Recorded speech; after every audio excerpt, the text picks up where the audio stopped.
Hi everyone, I'm Ian from iMac Language Services. In this video, I'm going to give you a clear overview of the CELPIP test.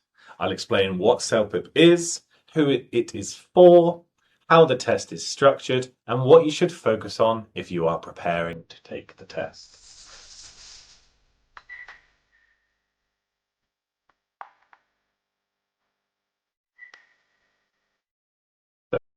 What is CELPIP? CELPIP stands for The Canadian English Language Proficiency Index Program. It's an English language test designed specifically for Canadians. The CELPIP test itself has two versions. The standard version is the CELPIP General, which is a comprehensive 4 skills test that covers your listening, reading, writing, and speaking. This is the test that the majority of students will need for their visa pathways. The other test is the CELPIP Listening and Speaking, CELPIP LS, and this is not commonly used, but it is used in some citizenship grants. The entire CELPIP test is delivered by computer. This means that you will complete the listening, reading, writing, and speaking sections on the computer using the keyboard, microphone, and headset. The listening test has 6 scored parts, plus a short practice task at the beginning. You will hear the audio only one time, so focus is extremely important. If you do not hear the audio, you will not be able to listen again. The listening tasks themselves include problem-solving conversations, such as friends discussing an event, daily life conversations like phone calls or meetings, customer service interactions, informal recordings such as meeting announcements, news items from TV or radio reports, discussions where speakers agree or disagree with each other, and finally, listening to a discussion and listening for viewpoints. All questions are multiple choice, and you are tested on your listening comprehension, listening for the main ideas, specific details, as well as tone and inference. The CELPIP listening test is not just about understanding words. It's about understanding purpose and understanding meaning. The reading section has 4 parts, plus a practice section. You'll see in part 1 reading correspondence, where we will be reading emails or letters between friends or colleagues. Section 2 is reading to apply a diagram, where you will be reading an infographic, a timetable, a schedule, or some other sort of table or reference material.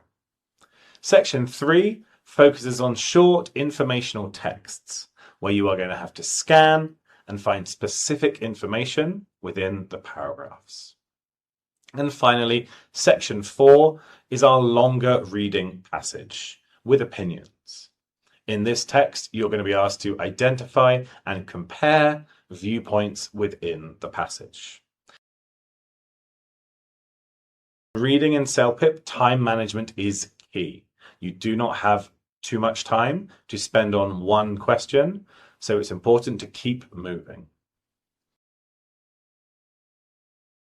The writing section of CELPIP is better than the IELTS test.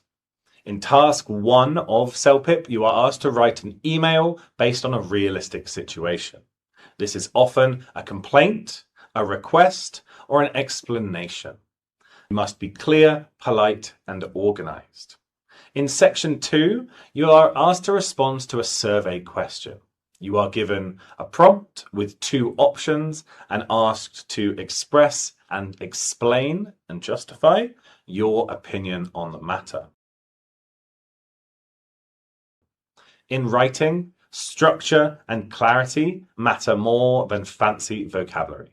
Simple, accurate English scores higher than complex English with mistakes. And finally, we have the speaking section for CELPIP. With the speaking section for CELPIP, you are asked to record audio onto the computer using the microphone on the headset provided. Your topics for speaking are set, and they always follow the same order. Task 1 is giving advice. Task 2 is personal past tense story. They want you to tell a story from your life using past tense. Task 3 focuses on describing a picture. And task 4 asks you to take that picture and make predictions about what will happen next. Task 5 asks you to make a decision between two options, and then you must persuade your friend that your option is better than their option. Task 6 is dealing with a difficult situation. You are given a situation and two possible responses to it. Task 7 asks you to express an opinion. And finally, in task 8, you must describe an unusual situation to somebody who cannot see it. A final note about scoring in CELPIP. The CELPIP test ranges from level 1 to level 12. Realistically, you are not going to get a level 1. For most students and most people looking to stay here in Canada, a 6 or 7 will be sufficient for your visa applications. A score of 9 or 10 is considered professional level English and may be required for some higher level courses. Levels 11 and 12 are considered a near-native proficiency. Each skill is scored separately, so consistency across the test is very important. The first thing is practice on the computer, especially the speaking. Get used to recording the audio and starting your answer as soon as that recording starts. 3 seconds of dead air out of 60 seconds is 5% of your answer time. Secondly, focus on clear structure rather than trying to memorize answers. With the CELPIP test, you will not know the questions that you will be asked. However, you will know the structure of the question and what the instructors are looking for. Give the examiner what they want so they can give you the points you need. And yes, real Canadian slang and language.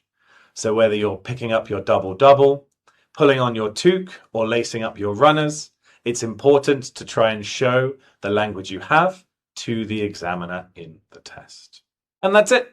That's the full overview of the CELPIP test. If you are serious about staying here in Canada and are looking to extend your visa, apply for permanent residency, citizenship, or an extension grant, then understanding the test is an important first step.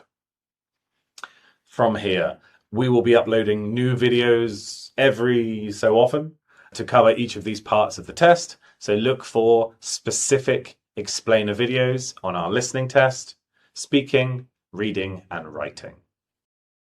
Finally, if you are planning to take CELPIP soon and are worried about your level, join us in one of our CELPIP classes. More information is on the website. Thank you.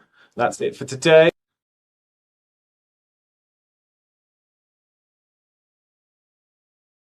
Jiggle, jiggle, jiggle. Bye-bye.